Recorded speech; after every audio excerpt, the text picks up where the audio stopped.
पन्नगे च सुरेन्द्रे च कौशिके पाद संस्पृशि निर्विशेष मनस्काय श्री वीर स्वामिने नमः। आरहत वाङ्मय में कहा गया है, जाजा बच्चई रयणी न सा पड़ी नियतई धम्मम तु पूर्ण मानस्य सफला जन के राही। जाजा बच्चई रयणी न सा पड़ी नियतई अहम्मम गुण मानस्य अफला जन की राही। जैन दर्शन में सद्द्रव्य का सिद्धांत है। कोई पूछे ये लोक क्या है, ये दुनिया क्या है,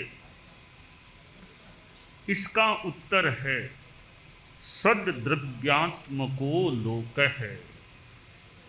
यह लोक, यह दुनिया, यह सृष्टि वह चीज है जहां 6 द्रव्य होते हैं। धर्मास्तिकाय, अधर्मास्तिकाय आदि 6 द्रव्य हैं। इन 6 द्रव्यों में चौथा द्रव्य है काल, टाइम। हमारी सृष्टि में यह टाइम, समय भी एक द्रव्य है और समय एक ऐसा द्रव्य है जो सबको मिलता है। हर आदमी को समय मिलता है। प्रश्न है, यह समय किसका किस प्रकार व्यतीत होता है। आदमी समय का बढ़िया उपयोग भी कर सकता है और घटिया उपयोग भी कर सकता है और सामान्य उपयोग भी हो सकता है। जो आदमी समय का बढ़िया उपयोग करता है वह दुनिया का बढ़िया आदमी होता है। जो समय का घटिया उपयोग करता है वह दुनिया का घटिया आदमी होता है। तो समय को बढ़िया कार्य में नियोजित करना चाहिए। 24 घंटे हमें रोज प्रत्येक दिनांक में मिल रहे हैं। 24 घंटे हमारे किस में बीत रहे हैं। आदमी खाना पीना सोना आदि कार्य भी करता है। बाकी समय कोई ऑफिस में जाता है, कोई कहीं काम करता है, हो सकता है, और कई ऐसे ही बैठे रह सकते हैं। कई प्रमाद में, पापों में समय बिता सकते हैं। तो 24 घंटों में कुछ सामान्य कार्य, खाना पीना सोना सामान्य काम है। ये न कोई बहुत महत्वपूर्ण कार्य है, न कोई यूँ खराब काम है। खाना पीना जीवन की अपेक्षाओं के कार्य हैं। इसको कोई बढ़िया उपयोग भी कहने में कठिनाई लग रही है, घटिया उपयोग भी कहने में कठिनाई। सामान्य कार्य में समय बीतता है। खाना पीना सोना, आप गृहस्थों का नहाना धोना, इनके सिवाय यानी शारीरिक कार्यों के सिवाय जो समय मिलता है उसमें भी गृहस्थों का कोई ऑफिस में गए 6 घंटा 7 घंटा, या दुकान में गए, कोई कहीं गए, उसमें कोई अपनी फैक्ट्री में गए हैं, यूँ समय लग सकता है। इन समयों को एक तरफ करने के बाद में जो समय कुछ बचे या बचाने का प्रयास हो, धर्म की साधना में भी समय लगाना चाहिए। हमारे जैन धर्म में हमारे यहाँ सामायिक चलती है 48 मिनट्स 48 मिनट एक मुहूर्त की सामायिक, तो 24 घंटे हैं। प्रत्येक घंटे में से भी 2-2 मिनट निकाले जाएं, 2-2 मिनट सेव किए निकाले जाएं तो 48 मिनट हाथ में आ सकते हैं। भी प्रत्येक घंटा 60 मिनट का है, 2-2 मिनट हम निकाल लें तो एक मुहूर्त का समय एक सामायिक के कालमान का हमें प्राप्त हो सकता है। तो कुछ समय मान लो रोज, वो भी मुश्किल है, 24 मिनट भी लगाएं, कुछ समय धर्म की साधना में स्वाध्याय में लगाएं। एक आचार्य जी ने एक आदमी से बात की, का यहाँ हमारा अभी प्रवास हो रहा है, थोड़ा समय निकाला करो, प्रवचन भी होता है और भी तत्व चर्चा ज्ञान की बातें, तो हम यहाँ आए हुए हैं तो थोड़ा समय निकाला करो, संपर्क किया करो। तो वह सेठ था, सामने वाला गृहस्थ, बोला आचार्य जी आप मेरे से समय यानी यहाँ आने की आशा मत रखिए, मैं बड़ा व्यस्त आदमी हूँ, बहुत कारोबार धंधा रहता है, तो मुझे यूँ यहाँ आने के लिए, आपका व्याख्यान सुनने के लिए समय नहीं मिलता है। आप उम्मीद मत रखना कि मैं कोई आपके यहाँ आऊँगा, समय नहीं मिलता है। तो आचार्य जी भी, तो आचार्य जी बड़े यूँ ज्ञानी पुरुष थे, तो कहा ठीक है 24 घंटे हर दिनांक में मिलते हैं, 24 घंटों में कभी थोड़ा समय मिलता है क्या, थोड़ा कभी भी कोई? तब वह बोला और तो नहीं मिलता, सुबह में कुरला दातुन करता हूँ ना सुबह सुबह, तब उस टाइम थोड़ा 5-7 मिनट भले खाली मिल जाए, कुरला करता हूँ थोड़ी देर, ऐसे टाइम रह जाता है, बाकी तो बस भागम भाग है, नाश्ता करो, ऑफिस जाओ, दुकान जाओ, वो करो, अखबार पढ़ो, टाइम नहीं। सुबह सुबह थोड़ा सा बस कुरला दातुन के आसपास थोड़ा टाइम 5-7 कोई मिनट मिल सकते, तो ठीक। अगले दिन जब सुबह सुबह का समय था कुरला दातुन का सा, तब आचार्य जी उसके घर पधारे। उसने देखा रे आचार्य जी खुद यहाँ पधारे हैं, तो खड़ा हुआ कि महाराज अभी पधारना कैसे हो गया, अभी तो गोचरी का भी टाइम नहीं, देरी है गोचरी में भी। कभी मैं गोचरी नहीं आया हूँ, मैं प्रायः गोचरी दाता भी नहीं हूँ, तो अभी कृपा कैसे हो गई, बिना मांगे कृपा, कहने पर भी आप नहीं पधारते, मैंने तो निवेदन भी नहीं किया तो भी आप पधार गए हैं। लोग तो आपसे कहते रहते हैं पधारो पधारो पधारो, मैंने तो कोई निवेदन नहीं किया और आप पधार गए, अभी कैसे कृपा हुई है?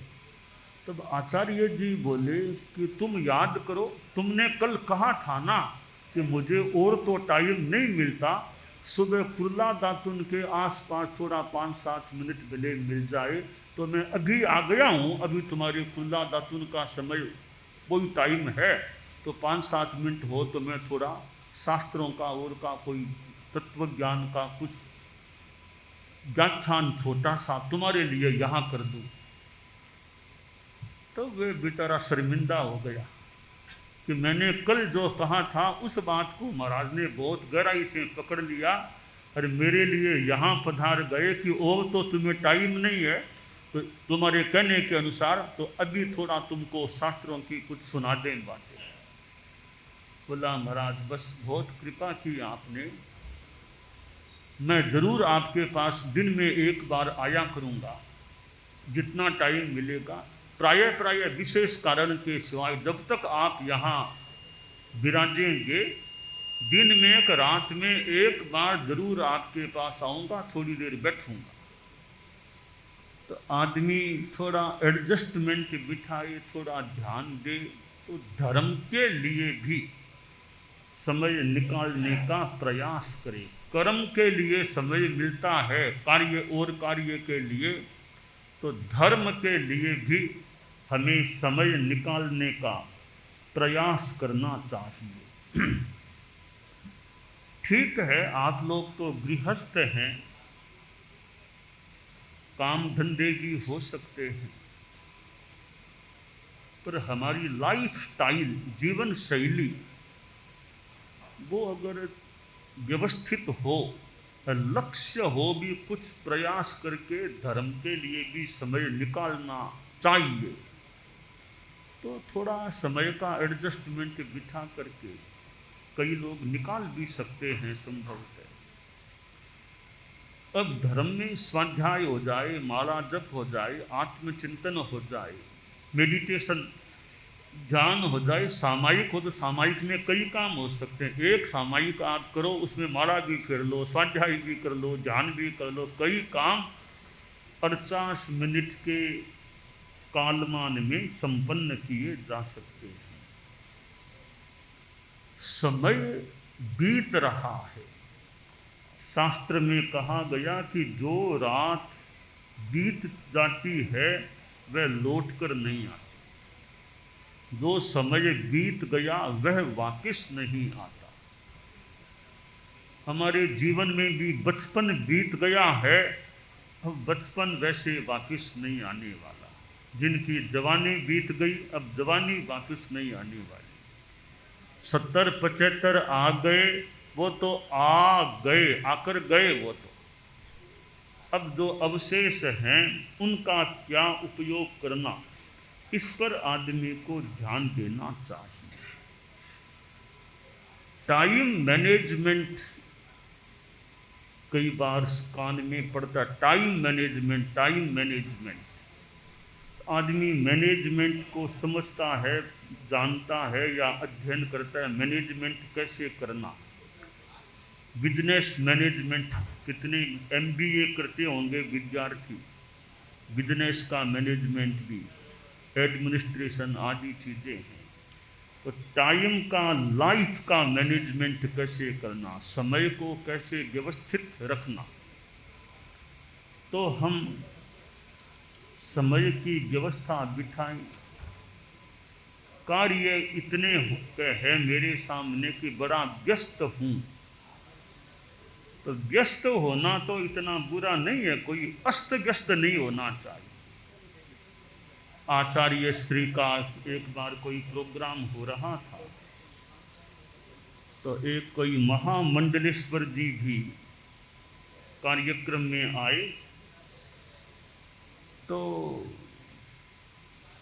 उस समय आचार्य जी के जो युवाचार्य जी थे वो अपने भाषण में बोले कि ये महामंडलेश्वर जी बड़े व्यस्त रहने वाले हैं, वे भी समय निकाल कर प्रोग्राम में आज आए हैं।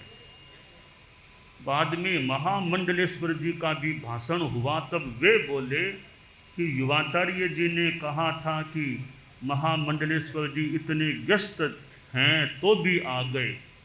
मैं यह कहना चाहता हूँ कि मैं तो अस्त व्यस्त बना हुआ था, यहाँ आकर व्यस्त हो गया हूँ, वहाँ तो मैं अस्त व्यस्त सा था। आदमी का दिमाग अस्त व्यस्त नहीं होना चाहिए। कार्य की तो व्यस्तता भले हो जाए, क्यों, जो जिम्मेवारी वाले लोग हैं बहुत काम हो सकते हैं, पर दिमाग अस्त व्यस्त नहीं हो, दिमाग शांति में रहे, दिमाग ठंडा शांत रहे। कि कार्य का वर्कलोड बहुत है, तो वर्कलोड है तो टाइम मैनेजमेंट का प्रयास करो, कैसे काम निपटाना, कौन सा पहले कौन सा बाद में। दिमाग में लोड मत रखो, दिमाग में ज़्यादा तनाव मत रखो, फिर कभी धुंधलाहट आती है, गुस्सा आता है, तो दिमाग को शांति में रखो। बस कार्य को किस सिस्टम से निपटाना वो अपना चिंतन कर लो। तो कई बार कार्य का लोड, भार ज़्यादा हो जाता है, तो वो आदमी के दिमाग में थोड़ा धुंधलाहट, थोड़ा गुस्सा, वो स्थिति पैदा न कर दे, तो अपना मैनेजमेंट करके सारा काम निपटाया जाए, तो समय का भी अनावश्यक टाइम भी न लगे, थोड़े समय में ज़्यादा काम मेरा कैसे हो जाए। तो यों चित्त की थोड़ी एकाग्रता, मन की एकाग्रता, मन में प्रसन्नता हो, शांति हो, तनाव न हो, तो आदमी बहुत अच्छे तरीके से काम निपटा सकता है। कोई काम फिर अमहत्वपूर्ण छूट गया तो छूट गया, अपना समय थोड़ा धर्म के लिए भी मिल जाए, ऐसा गृहस्थों को प्रयास करना चाहिए।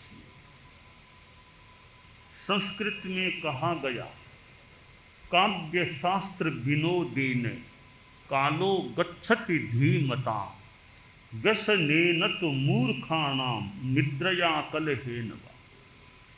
कि बुद्धिमान लोग हैं, उनका समय काव्य शास्त्र की चर्चा में, विनोद में या धर्म में मान लो समय बीतता है। जो मूर्ख अज्ञानी हैं वो नींद में, कलह में, व्यसन में उनका समय बीत जाता है। और ज्ञानी आदमी है वो ज्ञान से, अपना ज्ञान के अभ्यास में समय बिता सकता है। मूर्ख अज्ञानी है वो लड़ाई झगड़ा फालतू इनमें टाइम लगा देता है। तो ज्ञानी स्यों ज्ञानी मिले, करे ज्ञान की बात। ज्ञानी स्यों ज्ञानी मिले, करे ज्ञान की बात। मूर्ख स्यों मूर्ख मिले, का मुक्का का था। समझदार ज्ञानी पढ़े लिखे लोग मिलते हैं, वो ज्ञान की चर्चा, कोई अच्छे ज्ञाता हैं ज्ञान, हालांकि दो केवल ज्ञानी मिल जाएं वो तो क्या चर्चा करेंगे। इतने परम ज्ञानी दो आदमी मिल जाएं, तो दो केवल ज्ञानी साधु मिल गए तो वो क्या बात करेंगे आपस में। उनको संभवतः कोई बात की जरूरत ही नहीं है, कोई चर्चा की जरूरत नहीं है उनको। हाँ, थोड़े कम केवल ज्ञानी से कम ज्ञानी हो, विद्वान है, वो भले आपस में कोई चर्चा वार्ता कर सकते हैं। तो हमें ज्ञान में, ध्यान में, अच्छे कार्यों में अपने समय का नियोजन करना चाहिए। हमारे संत हैं, साध्वी जी हैं, तो इनके भी विहार भी मान लो करना है, और भी कईयों के गोचरी पानी आदि कार्य हैं, कोई के कुछ काम हैं। अपने अपने काम, अपनी अपनी ड्यूटी के प्रति आदमी ध्यान रखे। ड्यूटी इज ड्यूटी, अपना कर्तव्य क्या उसके प्रति जागरूकता रहे। आपका क्या कर्तव्य है, पिताजी का क्या कर्तव्य है, लड़के का क्या है, और अपना अपना कर्तव्य का ध्यान रखे। आदमी अपने जीवन में अपनी ड्यूटी, अपने कर्तव्य के प्रति जागरूक रहे, यह जीवन की एक अच्छी बात हो सकती है।